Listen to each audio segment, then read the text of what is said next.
For Pennsylvania residents, this site has become very familiar in the recent years and has been causing numerous flooding problems across the state. 2018 marked the wettest year on record here in central Pennsylvania, and these wet years have been increasing lately, with 4 out of the 5 wettest years in State College's record-keeping history occurring since the turn of the century.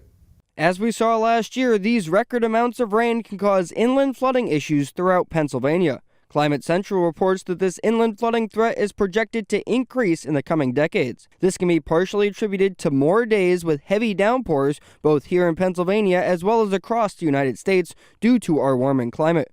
With inland flooding becoming a bigger issue across the state, changes will need to be made so that residents can adapt. I sat down with Jason Nolan, a hydrologist at the Mid-Atlantic River Forecasting Center in State College, to see what he thinks can be done in order to limit the amount of impacts that inland flooding will have in the future.